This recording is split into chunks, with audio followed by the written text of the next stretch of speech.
नमस्कार दोस्तों, DD red के एक और एक्शन वीडियो में आप सभी का स्वागत है। मैं हूं आलू। तो आज जो वीडियो लेकर आया हूं, वीडियो है मेजर साहब का, द चाणक्य डायलॉग्स का। PM Modi to visit Ukraine in August on Zelenskyy's invitation. जी हाँ, बिल्कुल ये बात सही है। और अभी हाल ही में पीएम मोदी रशिया होकर आए हैं। स्क्रीनशॉट लगा देता हूँ। पीएम मोदी को वहाँ पर खुद प्रेसिडेंट पुतिन ने रशिया के सबसे बड़े सिविल अवार्ड से सम्मानित किया और ये बहुत बड़ा मौका था। अब इसके बाद डायरेक्टली जो है अगला दौरा जो है पीएम मोदी का यूक्रेन होने वाला है और ये बहुत इंपॉर्टेंट दौरा है। पीएम मोदी बार-बार कह चुके हैं कि ये लड़ाई का दौर नहीं है। अब इसके बाद वो जाने वाले हैं वहाँ पर। पीएम मोदी जब रशिया गए थे तो यूक्रेन की तरफ से बहुत ज़्यादा क्रिटिसाइज़ किया गया था पीएम मोदी को। ज़ेलेंस्की ने भी कुछ बातें कही थी। लेकिन अब ज़ेलेंस्की के आह्वान पर, बुलावे पर पीएम मोदी जा रहे हैं यूक्रेन भी। तो मे बी हो सकता है कि इसमें कुछ अच्छा आउटकम आ जाए, लड़ाई रुक जाए, युद्ध रुक जाए, कुछ तो हो, बातचीत हो, कुछ भी हो। तो चलिए देखते हैं कि मेजर साहब क्या बता रहे हैं। जय हिंद दोस्तों, मैं हूं मेजर गौरव आर्य और आप देख रहे हैं द चाणक्य डायलॉग्स। इस वीडियो को लाइक करिए, हमारे चैनल को सब्सक्राइब करिए, बेल आइकन दबाना बिल्कुल मत भूलिएगा। मुझे लगता है मुझे भी भविष्यवाणी के बिजनेस में चले जाना चाहिए। दोस्तों, मैं आपको बता रहा हूं, बहुत पहले की ये बात है। इनफैक्ट कुछ दिनों पहले, बहुत पहले भी नहीं, कुछ दिनों पहले की बात है। मैंने ये बोला था कि प्रधानमंत्री मोदी जरूर जाएंगे यूक्रेन। ज़ेलेंस्की तो मिले थे, ज़ेलेंस्की ने बोला आइए आइए, तो कई लोग बोलते हैं कि साहब आप आइए, जरूर आइएगा। कोई ये नहीं बोलता कि साहब जरूर मत आइएगा, सभी लोग कहते हैं जरूर आइएगा। मैं कई दिनों से एक बात लगातार दर लगातार बोल रहा हूं और यह बात है कि जो यूक्रेन रशिया की लड़ाई की समाप्ति है उसमें भारत का एक अहम किरदार होगा। यह मैं कई दिनों से आपको बात बोल रहा हूं। मैं यह भी बोल रहा हूं कि अगर ट्रंप नवंबर में बन के आता है प्रेसिडेंट, तो Trump, Putin, Zelensky, Modi ji, ये चार खिलाड़ी हैं जो मिलकर इस लड़ाई को खत्म करेंगे। दोस्तों, आप सबसे पहले मेरा ही एक पुराना वीडियो जरा देखिए, आप डेट देखिए, और इस वीडियो का जो लिंक है मैं डिस्क्रिप्शन बॉक्स में डाल रहा हूं, ताकि अगर जो चाहे ये पुराना वीडियो भी देख सकता है। लेकिन फ्रंट फुट पे मोदी जी खेल रहे हैं because he is the most well placed. Xi Jinping बोल पाएगा? नहीं बोल पाएगा, क्योंकि शी जिनपिंग चाहता ही नहीं लड़ाई खत्म हो। शी जिनपिंग चाहता ही नहीं है कि लड़ाई खत्म हो। अमेरिका नहीं चाहता लड़ाई खत्म हो, यूरोप नहीं चाहता लड़ाई खत्म हो। सब चूं चूं कर रहे हैं। Nobody wants the war to end, that is why they are funding the war. India is neither funding the war nor it is supporting either side. इसलिए मोदी जी से आज की तारीख में, क्योंकि इंडिया ने एक, जिसको कहते हैं ना कि स्ट्रेटेजिक ऑटोनॉमी की इंडिया ने बात करी है खुद के मामले को लेकर, इसलिए आज की तारीख में पुतिन से मिल गए। अब वो दिन दूर नहीं है, मोदी जी जाएंगे ज़ेलेंस्की से मिलने कीव में। दोस्तों, आपने देखा है पुराना वीडियो, मैंने क्या बोला था? मैंने ये बोला था कि मोदी जी जाएंगे। अब वो बात सच हो गई है और मोदी जी अगस्त में जा रहे हैं यूक्रेन। सबसे पहली बात। अच्छा, ये देखिए साहब, मोदी जी जो हैं ये लेट अगस्त में कीव जाएंगे, जो कि यूक्रेन की राजधानी है, और यूक्रेन का जो नेशनल डे है 24 अगस्त, उसके आसपास वहां पे होंगे। अब ये विजिट इसलिए कर रहे हैं कि यूक्रेन और रूस के बीच में जो शांति वार्ता है उसको आगे ले जाया जाए, क्योंकि आज की तारीख में शांति वार्ता है नहीं और इसकी बहुत जरूरत थी। दोस्तों, क्यों जरूरत थी? अभी इन्होंने स्विट्जरलैंड में वो 90-95 देशों का एक जमघट इकट्ठा करा, भारत से भी कुछ लोग गए थे। मैं जमघट क्यों कह रहा हूं? क्योंकि यार, जब दो लोग लड़ते हैं, सिंपल सी बात है, दो लोग लड़ते हैं जब, तो आपको दोनों को बैठाना पड़ता है ना कि भाई क्या कर रहे हो यार, क्यों लड़ रहे हो? लेन देन करके जो करना करो, लड़ाई खत्म करो, दुनिया परेशान है तुम्हारी लड़ाई से, डोंट फाइट। ये भाई लोग अपनी मीटिंग कर रहे हैं दुनिया के किसी कोने में, और जो रूस है, रूस को बुला नहीं रहे। वो कह रहे हैं हम रूस को नहीं बुलाएंगे, हम रूस को नहीं बुलाएंगे। इन्होंने मिलियंस ऑफ डॉलर्स खर्च कर दिए, literally hundreds and millions of dollars, hundreds of millions of dollars इन्होंने खर्च कर दिए, लेकिन रूस को नहीं बुलाया, क्योंकि इनके अंदर भी ऐंठ है, रूस को नहीं बुलाएंगे। शांति वार्ता होगी, रूस को। अबे, जिससे वार्ता करनी है उसको तो बुलाओगे, जिससे वार्ता करनी है वो नहीं बैठेगा वहां पे। रूस से बात नहीं करेंगे। वार्ता का क्या मतलब होता है? बातचीत करना, वार्तालाप। वार्तालाप से आया वार्ता। ये शांति वार्ता कर रहे हैं यूक्रेन को बैठा के। यूक्रेन जिसकी पिटाई हो रही है उससे शांति वार्ता कर रहे हैं, जो पीट रहा है उससे बात ही नहीं कर रहा कोई। अजीब मामला है। तो ये भारत ने, देखिए, India is the first country and Modi ji is the first head of state. आप ये बात समझ लीजिए। पूरे विश्व में सिर्फ मोदी जी हैं जो कह रहे हैं कि मैं दोनों से जाके बात करूंगा। दोस्तों, आप कोई और एग्जांपल है आपका? जो बंदा कीव, बहुत लोग गए हैं, कीव बहुत लोग गए हैं, बोरिस जॉनसन भी कीव गया है और ऋषि सुनाक भी गया है, और आपका जो बाइडेन एक दो बार हो आया है, और भी कई लोग कीव गए हैं। हो सकता है कि मॉस्को भी एक दो आए हों, मैं मना नहीं कर रहा, कम लोग जाते हैं मॉस्को बहुत, लेकिन मॉस्को भी एक दो लोग गए हों। लेकिन दोनों जगह मोदी जी पहले हैं जो जाएंगे, और ये जो युद्ध है ये खत्म होगा। आप देखना, इस साल के एंड तक आपको एक, कम से कम, मैं ये नहीं कह रहा कि इस साल के एंड तक खत्म हो ही जाएगा, 100% गारंटी है, no, I am not saying that. मैं ये कह रहा हूं कि आपको इस साल के एंड तक रोड मैप पता लग जाएगा कि हाँ, ये खत्म होने की कागार पे है, उस डायरेक्शन में जा रहा है। अब ये देखिए साहब, मोदी जी और ज़ेलेंस्की ये G7 के साइडलाइंस में मिले थे। इन दोनों ने जैसे कि शेक हैंड करा, फिर हग करा एक दूसरे को। दोस्तों, अब एक ट्वीट है ज़ेलेंस्की का 6 जून का। 6 जून को ज़ेलेंस्की ये कहता है कि साहब, मैं मोदी जी को कांग्रेचुलेट करता हूं, उन्होंने उनको इलेक्शन में विक्ट्री मिली है, और फिर कहते हैं कि मैं चाहता हूं कि वो भारत के लोगों के लिए जल्दी जल्दी सरकार बनाएं, फिर लोगों के लिए काम करें, और मैंने ग्लोबल पीस समिट की बात करी है, और मैं इंडिया का पार्टिसिपेशन चाहता हूं, और मैंने प्रधानमंत्री मोदी को आमंत्रित करा है कि सर, जब भी आपको कन्वीनियंट टाइम हो आप यूक्रेन जरूर आए। अब ये तो कहने की बात हो गई। यूक्रेन का नेशनल डे, समझ रहे हैं, अगस्त में यूक्रेन का नेशनल डे है। यूक्रेन का नेशनल डे पे मोदी जी वहां पे जा रहे हैं। ठीक है, इसका मतलब अब आप समझिए, यूक्रेन इसका मतलब नेशनल डे मनाएगा, जाहिर सी बात है, चाहे युद्ध हो रहा हो नेशनल डे तो मनाएगा वो। भाई हमें आजादी मिली, हम 15 अगस्त मनाते हैं कि नहीं मनाते? मनाते हैं ना, चाहे कुछ भी हो जाए 15 अगस्त तो मनाते ही मनाते हैं। यूक्रेन भी अपना नेशनल डे मनाता है और उस नेशनल डे में बुला रहा है मोदी जी को। तो आप एक और बात मान के चलिए कि नेशनल डे पे मोदी जी को बुलाना ये एक बड़ी सिग्निफिकेंट चीज है। जबकि मोदी जी जब मॉस्को गए तो जेलेंस्की ने बोला कि मुझे बहुत बुरा लगा कि मोदी जी गले लगे पुतिन से। मोदी जी दुनिया के सबसे बड़े लोकतंत्र के प्रधानमंत्री हैं, सबसे बड़े लोकतंत्र के मुखिया हैं, और यहां पे व्लादिमीर पुतिन है जो कि एक हत्यारा है, खूनी है। उन्होंने वर्ड यूज करा ब्लडी क्रिमिनल, उसने ब्लडी क्रिमिनल वर्ड यूज करा जेलेंस्की ने पुतिन के लिए। और ये कहते हैं कि मैं आहत हुआ हूं क्योंकि मैं जाहिर सी बात है इंडिया वर्ल्ड की बिगेस्ट डेमोक्रेसी, और आप जाके पुतिन से कैसे मिल सकते हैं? तो भैया ऐसा है, बिना पुतिन से मिले, अगर किसी को ये गलतफहमी है कि पुतिन से नहीं मिले और शांति हो जाएगी, ये असंभव है। अमेरिका अपने सर के बल खड़ा हो जाए, क्योंकि चीन नहीं चाहता है लड़ाई बंद हो दोस्तों। चीन नहीं चाहता कि लड़ाई बंद हो। चीन जो सगा बन रहा है रूस का ना, चीन कभी नहीं चाहता। देखिए इस लड़ाई से चीन की क्या कोई सप्लाई चेन इंपैक्ट हुई है? नहीं। चीन का इसमें फायदा क्या अगर लड़ाई हो? चीन का यह फायदा है कि पूरा वेस्ट अब चाइना की ओर थोड़ा सा कम देख रहा है। चाइना की बड़ी स्क्रूटनी हुआ करती थी, प्राइमरी नेशनल सिक्योरिटी थ्रेट, फलाना ढेमका, चीन को ये वो है, अभी भी है, मैं ये नहीं कह रहा वो गायब हो गया, लेकिन थोड़ा सा टेंपरेचर कम हो गया। अब पूरी दुनिया पड़ गई रूस के पीछे, यूक्रेन पे अटैक कर दिया, यूक्रेन पे अटैक कर दिया।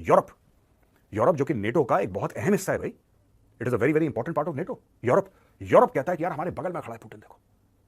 और रशिया के बॉर्डर कहां तक जाते हैं? फिनलैंड तक, यानी कि नॉर्दर्न यूरोप से छूता है बिल्कुल ऐसा रशिया। और एक और बात है ना, चाइना से शेल्स की, एमुनेशन की और भी कई चीज़ों की सप्लाई जा रही है ना रशिया, तो चाइना इससे पैसे भी तो कमा रहा है, ये भी तो हमें नहीं भूलना चाहिए।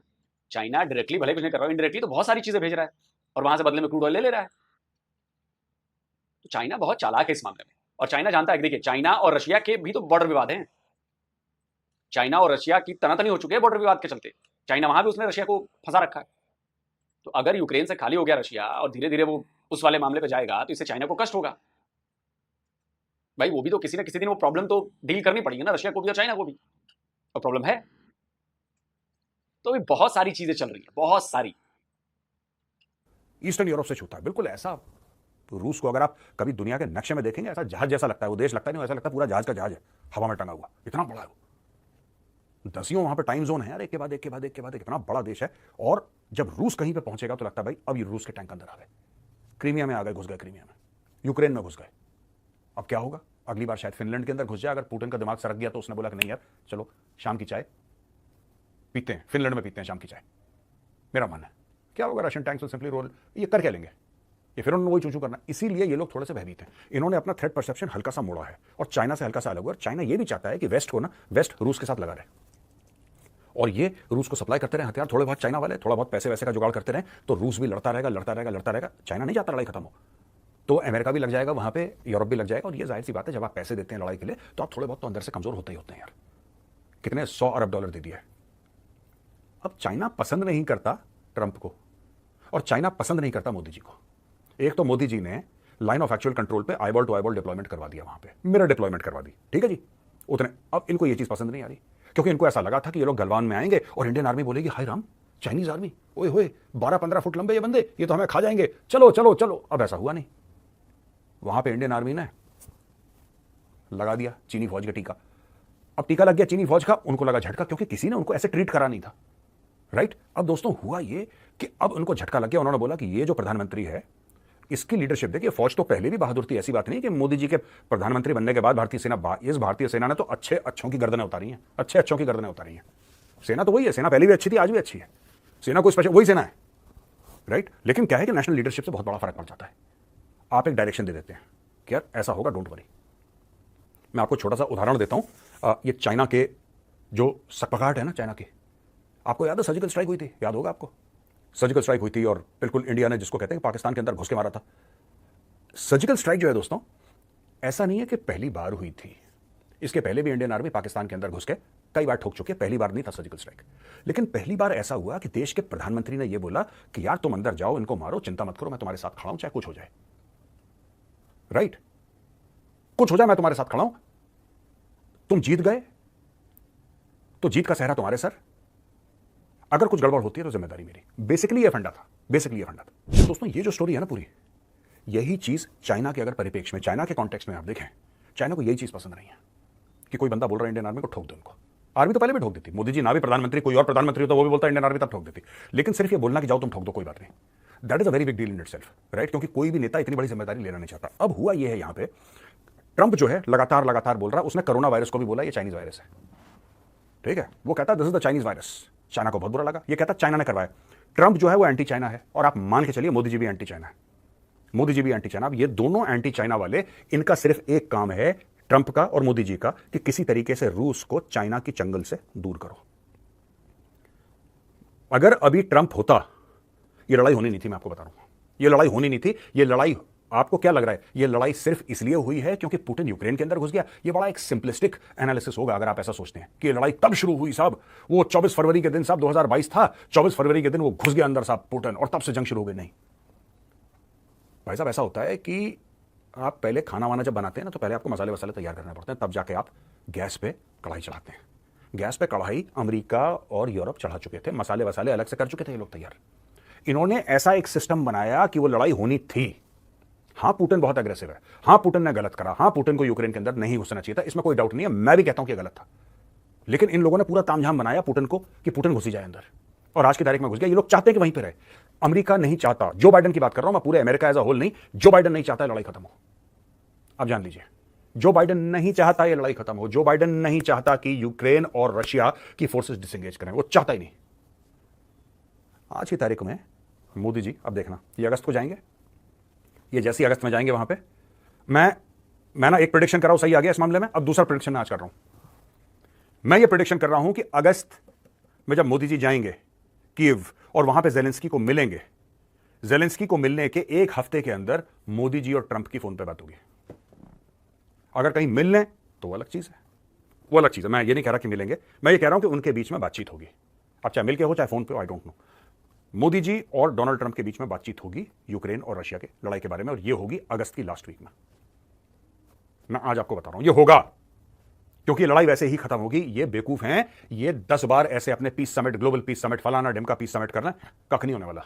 लड़ाई तब ही खत्म होगी जब यहां से मोदी जी और वहां से डोनाल्ड ट्रंप ये डिसएंगेज करवाएंगे। और ये लड़ाई इसलिए खत्म होना जरूरी है क्योंकि अगर चाइना के नकेल डालना है ना, तो ये लड़ाई खत्म होना बहुत जरूरी है। चाइना बहुत फायदा उठा रहा है इस लड़ाई का, बहुत ज्यादा फायदा उठा रहा है। और चाइना को ये बात भली भांति पर, जो बाइडेन को इतनी अकल पता नहीं है कि नहीं, I don't know what is thinking, but ये इस लड़ाई में पड़ के ना, ये चाइना के चंगुल में फंस गया जो बाइडेन, और इसने पूरे अमेरिका को फंसा दिया और पूरे यूरोप को फंसा दिया इसने चाइना के चंगुल में। तो चाइना का गेम प्लान चल रहा है यार, वहां से लड़ने दो इनको, लड़ने दो। क्या चाहिए रशिया तुम्हें? और तुम्हें आर्टिलरी के शेल्स चाहिए, कितने चाहिए? 5 लाख, 10 लाख, 15 लाख, 20 लाख, ठीक है दो, कोई बात नहीं, तो हम तुमसे तेल ले लेंगे, तुम तेल दे देना, हम तुम्हें शेल्स दे देंगे। क्या चाहिए? ड्रोन चाहिए, हवाई जहाज चाहिए, टैंक चाहिए, क्या चाहिए बताओ? कोई बात नहीं, लेते रहो। लो, उससे तेल ले लिया, पैसे पूरे हो गए, पैसे पूरे हो गए। चाइना का यह फायदा है कि लगे रहेंगे वेस्ट के साथ, ये लगे रहेंगे वेस्ट के साथ। 1000 किलोमीटर के फ्रंटेज पे लड़ाई हो रही है भाई, 1000 किलोमीटर के फ्रंटेज पे, और इस लड़ाई को रोकना बहुत जरूरी है। और ये लड़ाई रुकेगी, और ये लड़ाई तब रुकेगी जब ये 4 लोग एक प्लेटफॉर्म पे आएंगे, Modi ji, Trump, Zelensky, Putin, और ये काम होने वाला, और ये काम 2024 में होगा। 2024 के एंड तक आपको एक रोड मैप दिख जाएगा। मैं ये नहीं कह रहा, फिर से कह रहा कि लड़ाई खत्म हो जाएगी 2024 में, हो गई तो बहुत ही अच्छा है, थैंक गॉड। लेकिन अगर ये नहीं होती है लड़ाई खत्म, तो आपको 2024 के एंड तक 110% एक रोड मैप दिख जाएगा, वरना लड़ाई खत्म हो जाएगी या फिर रोड मैप आपको दिख जाएगा, आपको यह विश्वास हो जाएगा कि लड़ाई खत्म होने वाली। तो दोस्तों, कैसा लगा आज का वीडियो?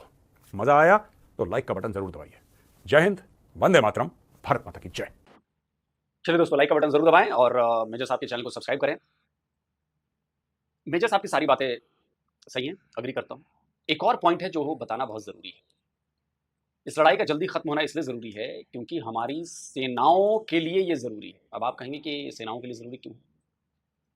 देखिए, जब रशिया और यूक्रेन की लड़ाई शुरू नहीं हुई थी ना, तो यूक्रेन एक बड़ा जबरदस्त देश था। वहां पर मैन्युफैक्चरिंग बहुत अच्छी हो रही थी कई सारी चीजों की, और उनमें एक है इंजन। अब जो मैं बता रहा हूं बहुत ध्यान से सुनिए। हमारी टैंकों में इंजन कई सारे यूक्रेनी है, हमारी जो नेवी है उसके वॉरशिप्स में यूक्रेन के इंजन लगे हैं। तो उनके स्पेयर पार्ट्स, उनकी मेंटेनेंस या नए इंजन, इनकी सप्लाई चेन बाधित हो गई है, और ये हमारे लिए चिंता की बात है। क्योंकि रशिया से अभी हम कुछ ले नहीं सकते, इसलिए नहीं ले सकते कि रशिया खुद अभी कमी का शिकार है युद्ध की वजह से। उसके टैंक्स, उसके वॉरशिप्स और उन सब में वो लगे पड़े हैं। तो वहां से आप सोचिए कि नए इंजन या नई चीजें वो आनी बहुत मुश्किल है। वर्ल्ड लेवल पर सप्लाई यूक्रेन की फैक्ट्रीज से होती थी, और यूक्रेन इंजन की टेक्नोलॉजी में, इन इंजन में, टैंक्स के इंजन और वॉरशिप्स के इंजन, इसमें बहुत आगे था। और हमारे लिए इस लड़ाई का रुकना इसलिए ज़रूरी है क्योंकि हमें अपनी चीज़ें बरकरार रखनी है, मेंटेन रखनी है। इंजन बदले जाने हैं, उनका ओवरऑल होना है, उसके स्पेयर पार्ट्स बनने हैं, कल पुर्जे बदलने हैं, वो कहाँ से आएंगे? तो यूक्रेन से आएंगे। और अभी शायद एक लेटेस्ट खबर भी मैंने पढ़ी थी, अभी मैं आपको स्क्रीनशॉट लगा दूंगा, जिसमें ये बात की गई है, ये सवाल किए गए हैं कि भाई जो हमारे वॉरशिप्स हैं उनके लिए इंजन चाहिए हमें, और वो हमें यूक्रेन से मिल सकते हैं। जो पानी के जहाज़ हम ज़्यादा बढ़ा रहे हैं, बना रहे हैं, अलग अलग तरीके के वॉरशिप्स हों या सपोर्ट शिप्स हों, इंजन तो चाहिए ना भाई। तो अभी हम इंजन नहीं बना रहे हैं उस तरह का, बट हमारी कोशिश जारी है। तो ये बहुत इंपॉर्टेंट है लड़ाई का रुकना। और जो मेजर साहब ने बात कही है कि अगर लड़ाई रुकेगी तभी रशिया चाइना के चंगुल से बाहर आएगा, क्योंकि अभी रशिया को चाहिए ओवरऑल सपोर्ट हर तरफ से, मोरली सपोर्ट भी चाहिए, डिप्लोमेटिक सपोर्ट भी चाहिए, और आर्मी के लिहाज से सप्लाई सपोर्ट भी चाहिए। वो चाइना कर रहा है। तो चाइना के तो अपने अपनी लालच है। चाइना यूरोप को भी सामान बेच रहा है, सप्लाई चेन तो यूरोप की भी बाधित हुई है ना। अपने सप्लाई चेन का इस्तेमाल करके चाइना यूरोप में बेच रहा है सामान, जैसे हमने यूरोप में बेचे, रशिया से तेल लेकर रिफाइन करके वो प्रोडक्ट फिर हमने बाई प्रोडक्ट बेच दिया उधर। अमेरिका का इसमें अलग फायदा है। अमेरिका की जो आर्म्स लॉबी है, आर्म्स मैन्युफैक्चरिंग कंपनीज हैं, वो भी तो लगी हैं। वो नाटो देशों को भी अपना सामान बेच रही है, क्योंकि उन देशों में जो यूरोप के देश हैं मेनली, उन्होंने अपना डिफेंस बजट बढ़ाया। तो डिफेंस बजट बढ़ाने का मतलब क्या है कि आपको और ज्यादा हथियार खरीदने हैं। वो ज्यादा हथियार कहां से खरीदे जाएंगे? अमेरिका से खरीदे जाएंगे। आप इस पॉइंट को समझिए। तो इस समय जो अमेरिकन डिफेंस मैन्युफैक्चरिंग या वेपन मैन्युफैक्चर करने वाली जो कंपनीज हैं, उनकी बूम बूम है, उनके पास ऑर्डर्स की कमी नहीं है, इसलिए वो दिए जा रहे हैं। लड़ो भाई। इसलिए इस लड़ाई का रुकना बहुत जरूरी है, बहुत जरूरी। और बिल्कुल मुझे भी ये लगता है कि पीएम मोदी इसमें बहुत बड़ी भूमिका निभा सकते हैं, बहुत बड़ी। तो कमेंट करके आप बताएं, आप क्या कहते हैं। जल्दी मिलता हूं एक और नए वीडियो के साथ। नमस्कार, जय।